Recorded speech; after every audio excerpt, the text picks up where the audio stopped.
Are y'all ready for Tuesday? I'm gonna get a little bit spicy, a little saucy. Sauce and spice isn't the same. I'm generally spicy. I'm a little flaming sometimes. In a totally straight way. I'm not actually gay, but that's cool if you are. I'm good with that. We're gonna talk about our kids' attitudes. I think a lot of times nowadays that I'm trying to think of a nice way to say this. A lot of times now, medical professionals and educators try to diagnose children as having some sort of problem when really they're just brats. Kids are just brats, okay? You guys, my kids are brats. They're little heathens, and they try every trick in the book. And I have one that is completely hyper. He's hyper, and if he were in the public school, he would have already, they would have forced me to take him to the doctor to get him diagnosed as having something or another. Here's the problem. My husband's hyper. He's just a hyper person. He doesn't look like he's hyper, but he is hyper. He'll sit there and all of a sudden he'll tell you like 50 thoughts that he just had in his head. This is what my kid is like. And you're trying to get him to focus down on his schoolwork, and he just can't do it. He's got to get up. He's got to move around. He's got to do the little airplane thing. And then he's going to go and sit down for 5 minutes, and then he's going to have to get up again. And if you're not watching him, he's going to be into something. He's going to definitely be into daddy's tools. I can see one right now laying over there on this desk that we have. And it's just, that's who he is. Look, right here in front of me, clamps. This is my 9-year-old. That's just the way that it is in our house, and that's the way he would be there too. I'm so sick of people trying to diagnose my children, and I don't know if you guys have this problem, if you've fallen into this trap, but here's the deal. Most children don't have a problem. What the problem is actually the educator. The educator can't handle the fact that these children are just extremely creative, and their minds are going a million miles an hour, and we need them to slow down. They don't need to slow down. We need them to slow down.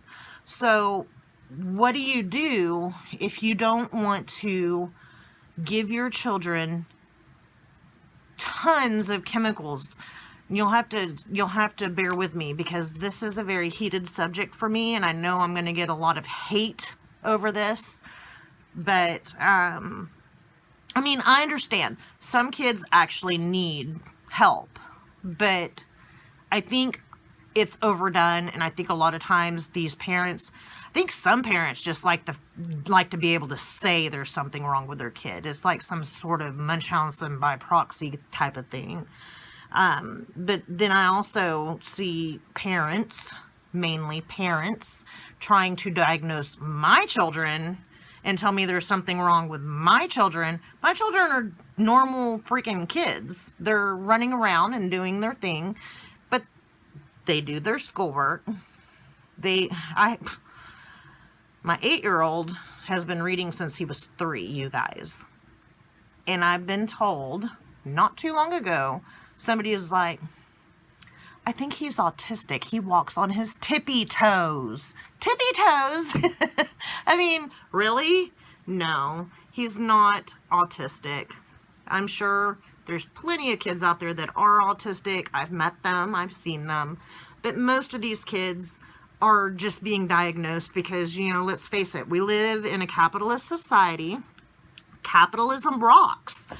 But as a parent, you need to be aware that there's people out there trying to sell things. There's some snake oil salesmen, and they are right down the road at the doctor's office trying to get that doctor to make a sale. A sale, okay? So stop trying to diagnose your child with some sort of learning disability. Stop setting them up for that type of failure. You want them to think that they are smart and that they are capable, and regardless of if they are hyper or can't sit still or constantly into something and driving you up the tree, that's not a reason to give your children chemicals. That's just a problem with you. You need some sort of parenting class. Okay? You need to be able to handle it. It's tough. You know what? I'm a screaming, raving lunatic a lot of times. I get it. That's just life, you guys. You can't medicate everything away.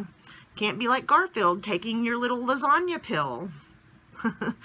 And, I mean, you can't have a pill for everything. You're going to have to learn that everybody's different, and some people are going to be a little bit more hyper than you, and it's going to drive you up the wall, and a lot of times, those are your kids, okay? It's nobody's fault. It's just who they are. It's the way they were made. It's what they were designed to do. Has anybody ever questioned the fact that all these kids have ADD and ADHD and ODD and good Lord?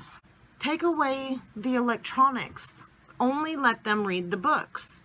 Don't let them zone out in front of the TV. If they're going to watch TV, right down here in our playlists are hundreds of videos.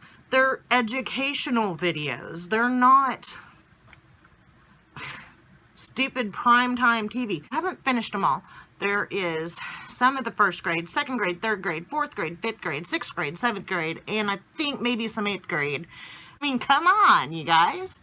Don't let them sit there and be exposed to that. That's what we're trying to get away from. We pulled them out of the public school, but we're going to submit them to that type of culture through the television, through this highly liberal media. And I'm sorry, but my children are not liberated right now. They are under my control. And that's the way it should be, because I'm responsible for anything they do. I don't want them to be liberal. I want them to be conservative and not break my stuff, okay? They're kids. So, ideas about what do you do when your kids are not willing to do school, right? You do nothing. And what I mean by that is don't let them do anything. They need to sit there wherever it is that they do schoolwork, whether it's the kitchen table, and at dinner time they have to move to a certain spot in the house or whatever. They're going to sit there and do nothing until they get their work done. And you do that. Do it for a month, do it for 2 months, do it for 3 months, however long, every single day. And when I say every single day, I mean every single day. If they were up there in that public school and they didn't do their schoolwork, they'd come home after school, they'd sit here, and you'd scream and yell at them after school, tell them to do their homework. They'd go back to school, they'd end up in detention, staying after school, trying to do it, and they'd be doing it on the weekend. You're going to have to put that force down and tell them that they've got to get it done. Sooner or later, they're going to realize that, hey, I could get all of this work done for a day's work in a couple of hours, in a few hours, and then I could be doing whatever I want. But yet, here I am not doing my work, and I never get to do anything. All they're doing is eating and going to bed and sitting and staring. Let them sit and stare, you guys. Don't give in to that. Don't go and put them on a pill because they're being stubborn little jerks. I mean, I don't get it. Those medications are simply made so that those welfare teachers that live off of the government taxes up there in that made-up babysitting job, those teachers have 30 kids, that they literally have more children than is allowable by a privately owned daycare.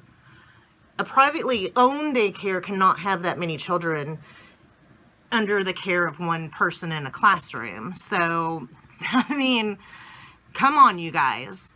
Let's figure this out. They're medicating those kids because they are breaking the law. The government school is breaking the law because they're overwhelmed with all these children because they want to live off of our tax money, okay?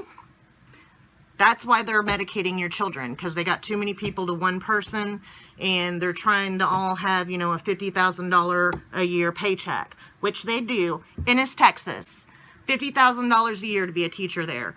Poor, underpaid teachers living off the government making just as much as my husband, who's the general manager of an oil and gas company in the Permian Basin.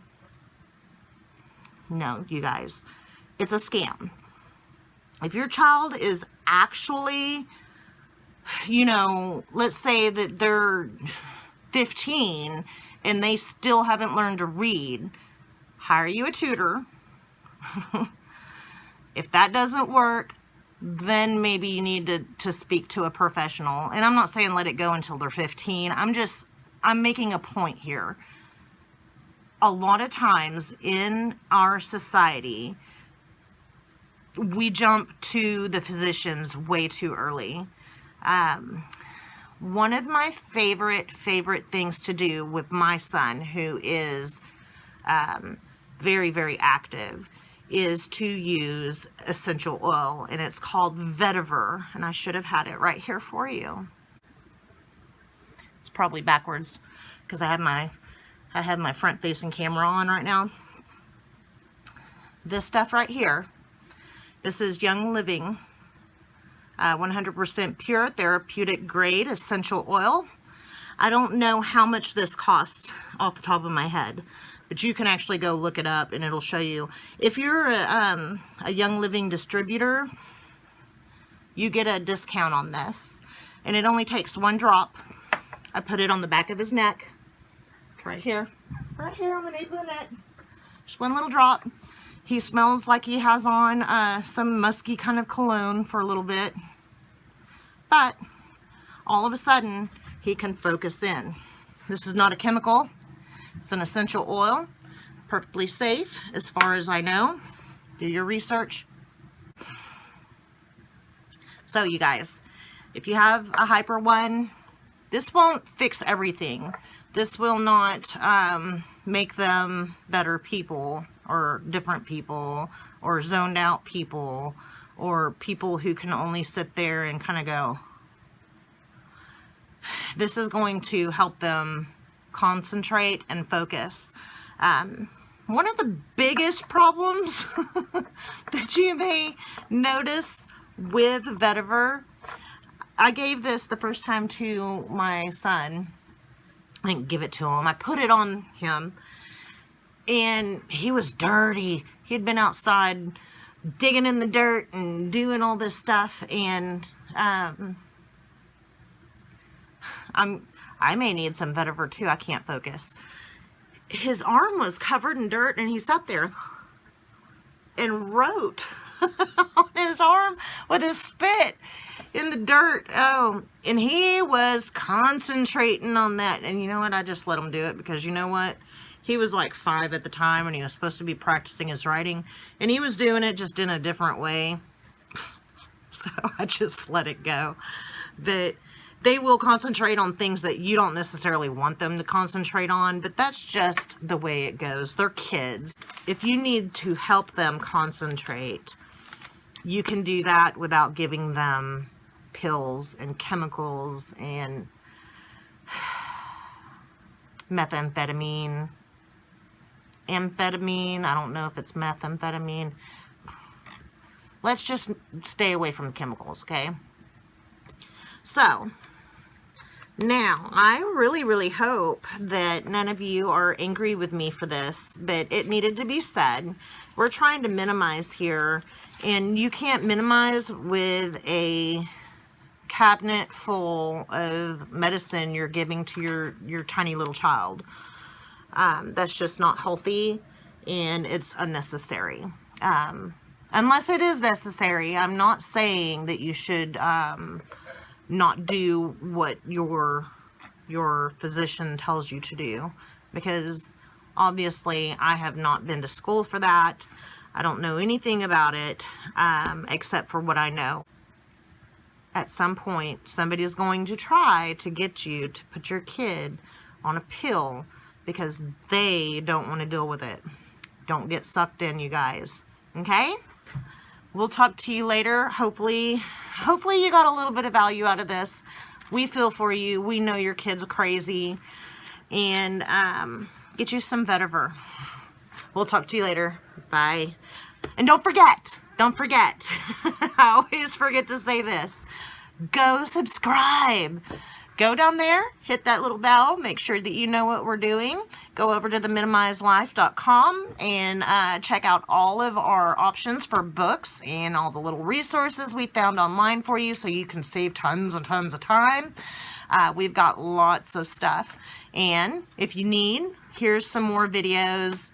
Does it go here? Does it go there? I don't know. There's some more videos you can watch, and we'll talk to you next week. Bye-bye. Hey guys, subscribe to our channel, or go see theminimizedlife.com, or you can, of course, check out some more videos. We've got some great books, but you're going to want to go to the website if you want some descriptions. We've got all kinds of information there. We'll see you later.